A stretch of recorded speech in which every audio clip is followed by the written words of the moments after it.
up, everybody, and welcome back to A Beer A Day with TK. It's a warm evening here in Findlay, Ohio, and Anderson and I are hanging out in the beer shed, getting ready to check out a new beer. What's going on, my brother?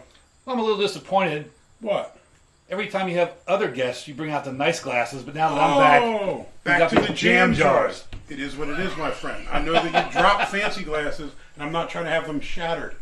I think you're the one that has broken the most fancy glasses in your own house. That's probably between true. the two of us. It's probably true. I've probably broken a few of them. Now your children have broken all of them. Yeah, everything. Exactly. Anyway, the beer we have today is from Aistear Brewing, and this is one called, hopefully I'm saying this correctly, Secellus Special Reserve. Well, according to Google, that's how you pronounce it. That sounded like a robot reading it, though. I don't know Probably how was. accurate that was. Siri or what's Google's thing called? called? Fake Siri? I don't know. What is it called? I don't know. Cortana or something. Cortana, yeah. You're in bad shape if you got to ask Cortana for help, bro. So this here is a stout. I think it was listed on Untappd as an imperial stout. On here it just says stout. I picked this up on August 30th, so I stopped in at Aistear when I was up at BG visiting my son, and Jacob was working. So shout out to Jacob. What's up, my man? And he poured me this can. And I will tell you this, they were out of cans, but he was cool enough to take like the display can, clean it, and use the display can so I could have a beer. So greatly appreciated, Jacob. And this, like I said, is Secellus. IBUs was 33, ABV 13%. Now, the description of this says, the Celtic god of alcohol has graced us with the special reserve of this robust, aged stout, strong and smooth. It's a true drink for heroes and champions alike. I am a champion. My freshman year of high school football, we were undefeated, so I'm a champion. That counts, dude. Are you a champion? I'm still burping from that last beer. But you have to be a hero or a champion. Which one are you? All of the above. He's won nothing ever. That's why he's not a champion. Maybe a hero. I don't know. We'll have to see. I helped save that brewery. He did. Listen, on some real rap, Anderson was walking by a brewery. What was it called? It's Collision Bend up in Cleveland. Collision Bend, and the thing was on fire late at night, and he called the police, didn't you? One of the people I was with called 911, but they were from out of town, so I had to relay to them the address and location. See? So Anderson saved the day of a brewery. Very cool. Well, so then maybe he is a hero. And as I'm a freshman football champion and you saved a brewery, we're deserving of this beer. Fair enough. Let's check it out. I do love their logo. It's pretty cool, man. And again, if you haven't heard me talk about Aistear, this is like a fantasy-inspired brewery up in Bowling Green. A lot of times they play all these Dungeons and Dragons type games. They're not just Dungeons and Dragons. I just don't know that much about them. They got the cool dragons' heads and swords and stuff. Didn't you do a short from there when we had all the different colored beers? Yeah. Those are coming back out soon. The dragon was Prismatic Dragon. And all those different dragons. They're all coming back out again soon. Because when I was there last time, Jacob said that they're getting ready for this year's version of all that. I think it was around Oktoberfest. And they have that cool Battle Axe taster. Yeah, the taster is the coolest one around. It's literally a battle axe with the little tasters on it. So let's give it a shot. My throat is dry. I must be parched. It's absolutely a super cool brewery, though. Yeah, and the dudes are super cool, man. They're good. They're good people. I mean, if you're ever in the area of Bowling Green, you have to check that place out. Bowling Green, Ohio, not Bowling Green, Kentucky. There's 2 Bowling Greens. All right.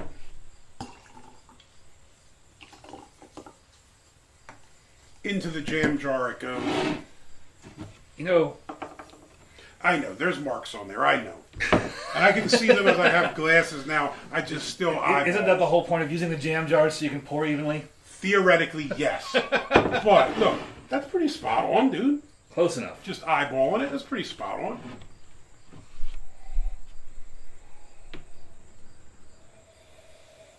Kind of like chocolate malt.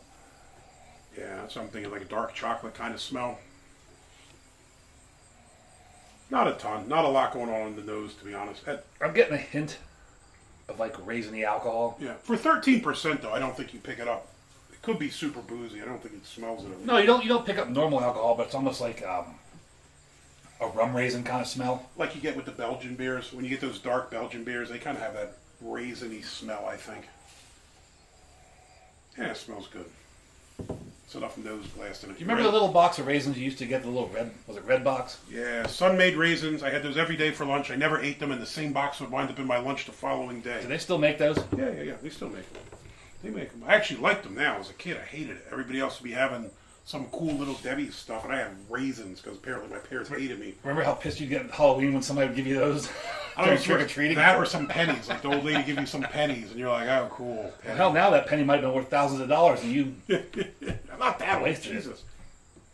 But the old ladies were. That could have come from their Stash. stash from the 30s or something. Yeah, maybe. All right, let's give this a shot. So you didn't even talk about the head. Oh. See what's happening, dude? You guess we talk about raisins. I'm having these negative flashbacks to grade school. We went to smell. You didn't go to the head or the color. Color. Honestly, it's kind of cola-esque. I mean, it's obviously dark. If I'm breaking out my SRM chart. I was surprised how brown it was when you were pouring it. Yeah, I don't know if it's like a 50, a 40 black. No, it's not. It's more like up on the... Like the 30s. Yeah, like maybe 33 or 4, kind of like it's definitely... I think it's got like a cola type look to it. I was going to say, like, coffee almost. Yeah. The head wasn't much of a head when I poured it. Now, again, this was... Like Folgers Crystals kind of coffee, not like the real good Not coffee. good stuff. This was freshly poured in the can, so I don't know if that affected the head. There was, the head's kind of like a khaki color. It's kind of thin and dissipated. But for a high alcohol stout, I wouldn't expect much of a head anyways. No, I'm not expecting anything too crazy. I wouldn't expect nothing too nuts on this. All right, let's do it. And now that you're back on track with your system. It's been a long week. I started a new job this semester, and I've been doing a lot more work than I'm used to, so my brain is fried. All right. You're earning your money for once. Yeah. Don't let anybody tell you professors don't earn their money, my friend. Let's try it. For a big boy stout, body is surprisingly light. That's very light. Yeah, I'd say this is medium light end. The odd thing is, normally if you have a stout that's got a weak body, it kind of kills me.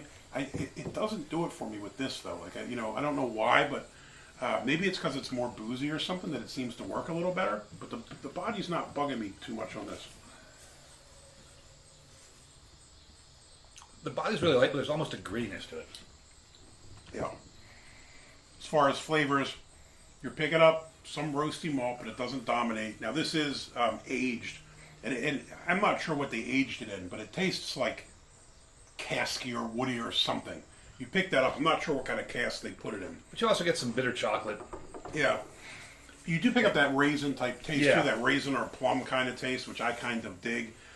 You can tell that it's been aged. It's been sitting around a bit. It's got like a complex kind of flavor to it, which is really strange considering the thinner body. You're still picking up that complex series of flavors from that lighter body, which is just different. I don't get any alcohol in the mouth, but down in almost in the stomach region, it feels a little warm, but not like in the mouth or the throat. So I'm trying to take a big sip and see if I can feel it burning when I drink it. I really don't. A lot of times you can feel it kind of going down your esophagus, I guess it burns its way to your stomach. I'm really not. For 13%, there's a little warming in the stomach, but no burning. No, nothing crazy. This is sneaky. This could sneak up on you and end your night real quick if you weren't careful drinking these. I kind of dig it, man. Like I said, I've been up to this brewery many times, and one of the things I love about them is just their adventurous spirit. You know what I mean? They try some wild stuff, and admittedly, they'll tell you themselves sometimes they land, sometimes they don't. But I kind of admire them that they have the moxie to try to make, so many different things. He was mentioning the Dragon series. I know they're going to come back up. They were pretty wild. There was a habanero one. One was a seltzer. Like all these different varieties in this one series. Was really interesting. And I think this follows suit. I think it's pretty decent. Didn't we do a review of one of those beers? Didn't we bring one Yeah, back we and do did. a review of one? Yeah, I think we did Prismatic Dragon was the one we did, which was a seltzer. And if you watch this, I'm no fan of seltzers. But I've had a couple over the last couple of years that were, again, it would never be my go-to. I'm not going to sit back and drink a 6-pack of seltzers. But if you're going to try one for something different, especially on a warmer day, I don't mind them. It's a little something to try. You have to drop a link to that one. Yeah. I'll throw it up on the thing. I'm not sure what video number it is. It would have been probably about a year ago. Because I think it was around October or something. September, October. Was it Halloween? Yeah, I think it was around then. I think it was Halloween, because I think we went up there. Oh, yeah, it was. We did the Halloween video. So I'll throw the link up so you can check that one out if you're interested. For me, I think this is decent yet again. And I know you'll listen to me complain about bodies on stouts. For some reason, this one works. I think if this had a big body and a big booziness with all the other flavors, they'd get lost. You know, you would miss the flavors in this. But I think it hits. I mean, like you said, you get the chocolate kind of notes. You pick up some roastiness. You pick up kind of like a sweet raisiny plum type flavor. You pick up some sort of woody thing. I'm not sure if it's supposed to be like oak or whatever it is, but you can definitely pick up that kind of the wood note or something like that in it. And I like it. I think it works. So for me, Secellus Special Reserve would be a big thumbs up. I wouldn't want to drink a lot of these in a row because I'd end up in a bathtub missing a kidney. But this is definitely delicious. I would buy it again and drink it in moderation. I would definitely give it a big thumbs up. Drink it in moderation. Be careful. You have too many of these, it's a night ender. So too many of these, you'll end up missing a kidney. Yeah, you'll be in that human trafficking, the organ trafficking link. You don't want that to happen, man. Hey, hopefully you liked the video. Hopefully your kidneys don't get stolen and sold on the black market. That would be terrible. It'd be even worse if they take your liver. So be careful. But if you liked the video, please give us a thumbs up. Hit that like button. If you want to see more videos like this, please hit subscribe. And as always, you got any comments or questions, jump in down below. Have you been to Bowling Green, Ohio? If so, have you stopped in Aistear Brewing? It's probably one of my favorite ones in this region. As far as Bowling Green, there are a couple of really good breweries there, but I always stop through Aistear. They're my dudes. I enjoy their beer, so it is what it is. Hey, till next time. Cheers.